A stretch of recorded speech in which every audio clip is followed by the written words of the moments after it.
Um, uh, First of all, I think by now everyone knows who I am. I'm Attorney Tony Coleman. Here today with me, I have Dr. Sean Robertson that will be, of course, taking questions and assisting me as we do a debriefing. And, of course, Mr. Floyd Chambers. Mr. Chambers, you can join us up now if you want. My goal and purpose for holding the conference at this time is to first and foremost again extend our heartfelt condolences to the families and to the victims that were lost during this tragic incident. We continue to be prayerful for those that are recovering and that will be continuing to recover for what it appears to be, from what we heard today, years to come. Some of the emotional harm that was caused is not going to be short at all in recovery. But we wanted to be transparent today as it relates to what all transpired, why it transpired, and then secondly, wanted to address just a little bit as to the why this happened. I realized that several of the victims voiced their concerns and their desires and a lack of interest, if you will, about why this happened, but we want to kind of go into that a little bit. And then thirdly, we want to bring attention and use this in the manner in which Ms. Chambers requested that this conference be used in, and that is to raise awareness to mental illness. First and foremost, as you are aware, moments ago, Ms. Chambers accepted a plea deal that included life plus 10 years for her actions resulting from the incident of October 24th, 2015. I think that the court was pretty clear, or at least the district attorney was pretty clear in communicating exactly what that meant. As we know, there were 4 people that lost their lives in this incident. There was a life sentence agreed to for each of them. Those life sentences are to run concurrent. And then for the remaining counts, there were some that were dismissed, leaving a total of 39 counts remaining. There was a 10-year sentence given for each of those, and all those 10-year sentences are to run concurrent, but consecutive with the life sentences. It's extremely important to understand throughout a criminal proceeding, it is solely within the discretion of the accused to make the call whether to go to trial, exercise their rights to proceed to trial, or to enter into a negotiated plea. This resolve is something that Ms. Chambers was in total and complete control of. We have acted at all times at her guidance and her instructions, and this is something that the negotiations of which were requested by her. Her participation in the terms and its final outcome was very much involved. It was agreed to by both of the parties. It was just approved by the court, and it is a just resolve. And at the appropriate time, obviously, we can entertain questions that can go a little bit beyond that. Secondly, we know that without a doubt, Ms. Chambers maintained throughout this entire time her position as it related to her mental status at the time this incident was committed. There were several victims, and those members that spoke on behalf of victims all expressed that they didn't care why this happened, but I think we all should be concerned as to why this happened. Our mental health care system in the state of Oklahoma is broken, and it's in a bad shape, and something has to be done, and it needs to be done.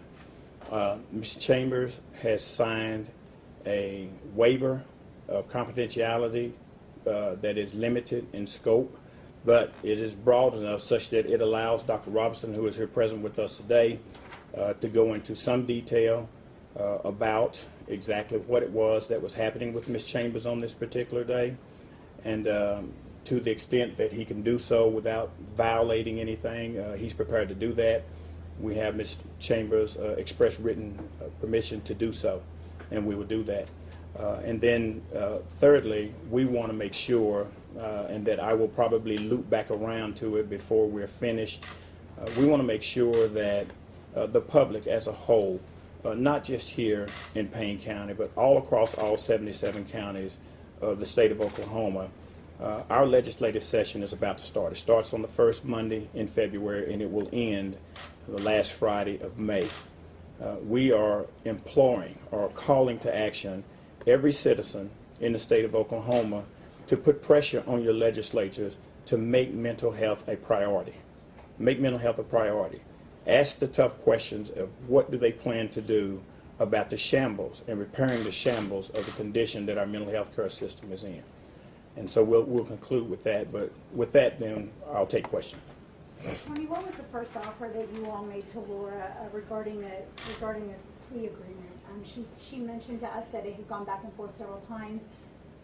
She called the first offer that you all had made absurd. So just curious what you were hopeful for at the beginning of the negotiations. Well, I don't want to get into a lot of tit and tat. The negotiation aspects of it is over, but indeed we did go back and forth on some things. And one of the things in particular that we were most concerned with, and I don't know why that would be considered absurd, is that it was extremely imperative that Ms. Chambers be allowed to plead no contest. That was extremely important to us.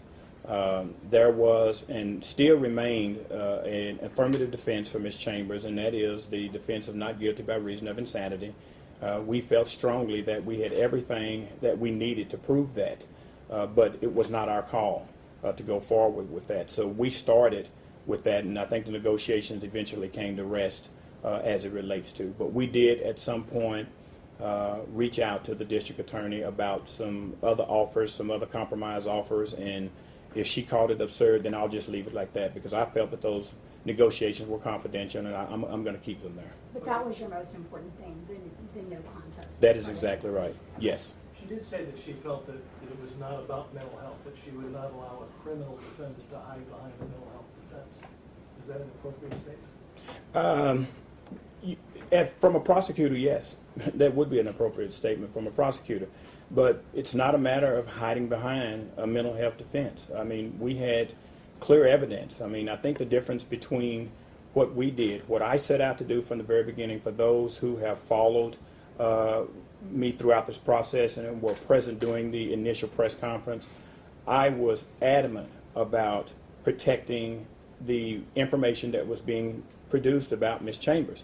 As you recall, from the beginning, Ms. Chambers was accused and arrested of being drunk. That was the first information that was put out, that she was either drunk or on drugs. Well, that was very quickly dispelled. And interestingly enough, even when the toxicology report was made available and it revealed that Ms. Chambers had absolutely nothing at all in her system that could be considered an intoxicant, prescription or otherwise, nothing was reported to the media to that effect. They just kind of let that die out on its own. So we wanted to first correct that information that was going out.